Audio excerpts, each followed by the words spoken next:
I'm just bursting to get out the gate, so welcome back as we dive into or further down a vitally important conversation. This Human Rights Day, we sit down with Jessica Dewhurst, the founder and very proud CEO of Justice Desk Africa, alongside Nicholas Tlatlane, the program manager, a very busy man, I would imagine, to discuss their significant role in advancing human rights across Africa, not just here in South Africa, and founded in 2013.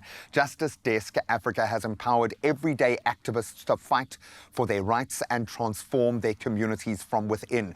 And with the organization celebrating an incredible 12th birthday this year, what a milestone, they continue to equip young leaders through initiatives like the Youth Ambassadors Program, shaping the future of human rights advocacy on this continent. Wow, guys, you're saving the planet one day at a time, one African at a time, one South African at a time. Thank you so much. Nick, thanks for joining the conversation. What do you find yourself reflecting on after 12 years? I mean, we've got all of our own kind of baggage that we've brought to the conversation. What do you think about on Human Rights Day? I'm feeling overwhelmed, but in a good way. I think I was reflecting on it this morning. Nicholas kept going, it's almost our 12th birthday, And I was like, what? We've been doing this for 12 years? Like that's crazy to me. But I think it's also exciting because it may seem like a long time, but for us it seems like not a lot.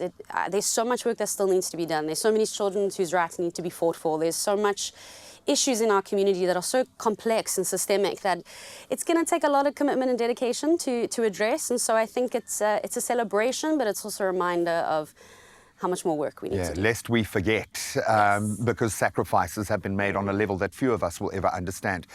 Is the advocacy market evolving with you? Are young people following this in the same way that you would have had that kind of energy and traction 12 years ago? Are you finding that young Africans are evolving as well? Definitely. I think in South Africa, there is this, a lot of the time there's a feeling of, okay, our rights are there, we've achieved it, we have one of the best constitutions in the world. We're good. And I think now young people are realizing, no, we're not good. I think I heard a young person in one of our schools when their teacher was saying, you're the leaders of tomorrow. And she said, excuse you, I'm the leader of today. Wow. And I thought that was so fantastic because our young people are realizing, we don't have to wait. Stop telling us to wait. If we have to live with the consequences of the decisions that adults are making now, surely we should have a say in it. And so I'm seeing a lot of action. I'm seeing young people say, these words on a page mean nothing to us anymore unless it's actually done. It's doable, and across Africa, it is exploding. Our young people are really sick and tired of being kept in places of poverty and inequality and continued colonization. Our young people are tired. We know our worth.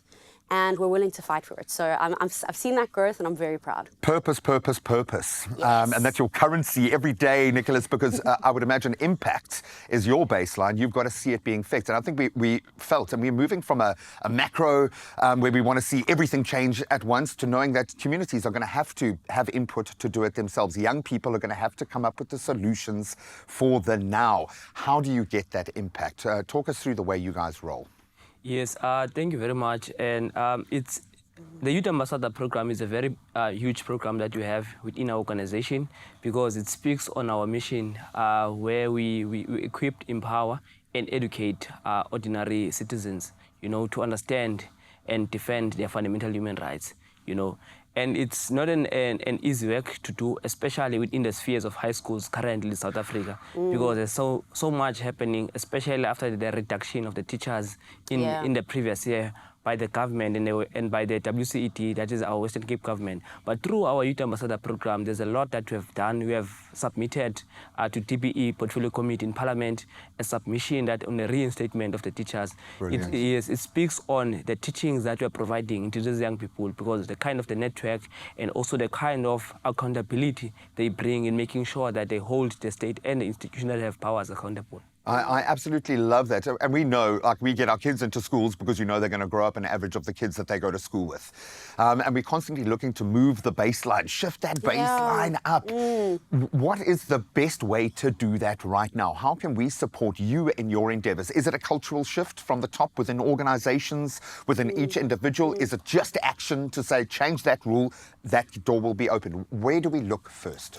I think when our mission, as Nicholas said, is to educate, empower, and equip, and we always say that starts with you. So if you I always say to people, if you think, okay, I've voted, so I've played my role in society, no, that's not your role in society. That's maybe like 0.01. It's exercising one of your rights. Yes, you need to actually be playing a very active function. You should know what your 30 fundamental human rights are. In our country, we've put them to our 27, but we have 30 fundamental human rights according to the Declaration of Human Rights. You need to know what they are, but you also need to know, how do you protect them? How do you stand up for them in your society? I always have people coming up to me and saying, okay, human rights or gender-based violence. But I'll say to them, so what have you done for yourself lately to make sure that you are an active ally in protecting rights and standing up against gender-based violence? And that accountability, yeah, exactly. Be that mirror. So start with us. Community. Make sure that you are serving your community and that you are working with the different stakeholders in your community. So like local policing. I know Nicholas and our Youth Ambassadors program, they do a lot of work with police, with ward councillors. Our kids are, yes, they're speaking at Parliament, yes, they're speaking at the United Nations, but they're also running programs in their communities where they're saying, we need more street lights. And so we are going to do what we can to make sure that this is, we're going to raise awareness to it, but we're also going to hold our leaders accountable. So yourself, your community, and then advocacy. Let's make sure our leaders and our policies and our practices are actually just. Just very quickly, Nicholas, because we could sit here for the whole day.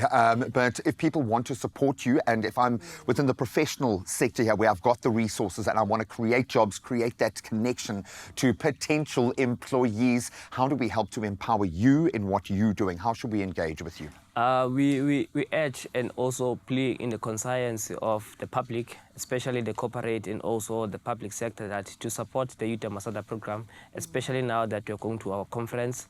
We have the link in our social media spaces where you can be able to donate, but also to be able to connect with us and build that network. And also we can be able in exchange to provide trainings into your employees, especially within our 3 focal areas: human rights education, children's rights, and gender-based violence, even in leadership and communication, because especially now in our days, I think communication is one of the fundamental issues in the workspace.